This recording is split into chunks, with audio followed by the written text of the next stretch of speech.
Good evening, everyone. My name is Tawan. Today, I just want to talk about something fundamental, something that defines our democracy, and that would be the right to vote. Yet, for communities of color, that right often feels more like an obstacle course than a guaranteed freedom, if you understand. Voter suppression isn't just a policy problem, it's a moral one, and it's an impact. It ripples through our communities in ways that are far too often overlooked, and that's a problem. So, let's start with the history. From literacy tests and poll taxes to today's voters' ID laws and the way it's going. Voter suppression has always evolved to fit the times, but the target remains the same. So, communities that have been historically marginalized, or especially communities of color, this isn't an accident or a coincidence, it's by design. So, take voter laws, for example. On the surface, they may seem harmless or reasonable, even. But like, what's so hard about showing an ID? People ask. But here's the reality: for many Black, Latino, and Indigenous people, access to government issue where the nearest DMV is hours away and public transportation doesn't exist, or being part of a low-income family where every dollar goes towards food and rent, leaving no room for the cost of an ID. Now, this isn't just about inconvenience, it's about exclusion, and it's not an isolated issue. In states with strict voter ID laws, studies have shown a significant drop in turnout, particularly among Black and Latino voters. That's not democracy, that's disfranchisement, I would like to say. But voter suppression isn't just who can't vote. It's also being aware in how people vote. Think about the long lines at polling places. Like, hey, you ever notice that these lines are almost always in predominantly Black or Latino neighborhood? A study from 2020 found that voters in majority Black neighborhoods waited on average 29% longer to cast their votes in majority white neighborhoods, and that's crazy. Now, let's be real. If you're working two jobs, taking care of kids, dealing with unreliable transportation or anything of that matter, you don't have the hours to wait in line. Especially these long waits aren't just an inconvenience, they're a form of suppression, basically designed to wear people down until they give up and get out of line. And that's what they want us to do. Now, the art of drawing district lines to dilute the political power of communities of color is quiet, very quiet. Behind the scene tactics is also a big thing that they do, but its impact is loud and clear.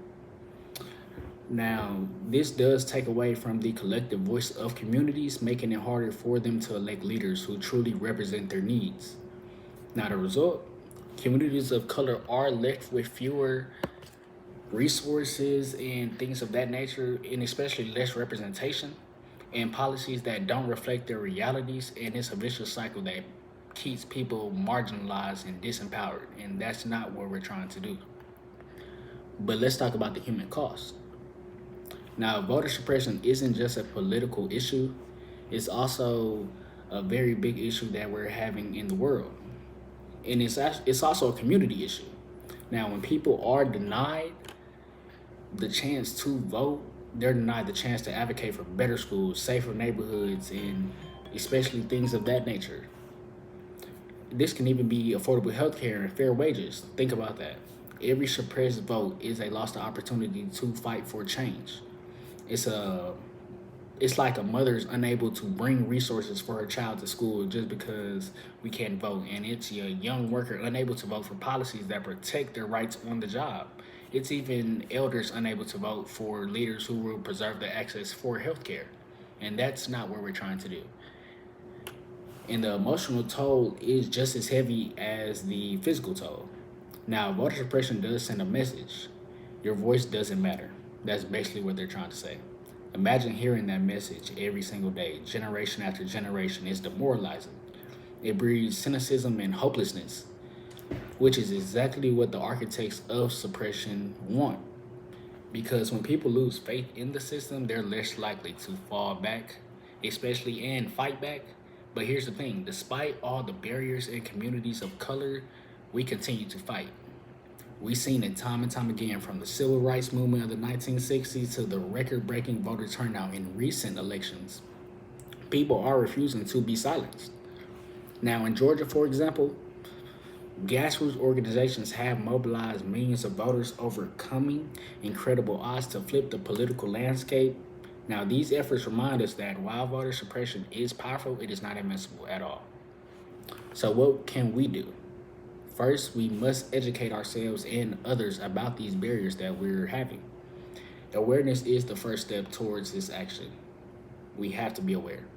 Next, we must advocate for policies that make voting more accessible, like automatic voter registration, extended early voting, and the restoration of voting rights for formerly incarcerated people. But most importantly, we must show up not just on election day, but every day.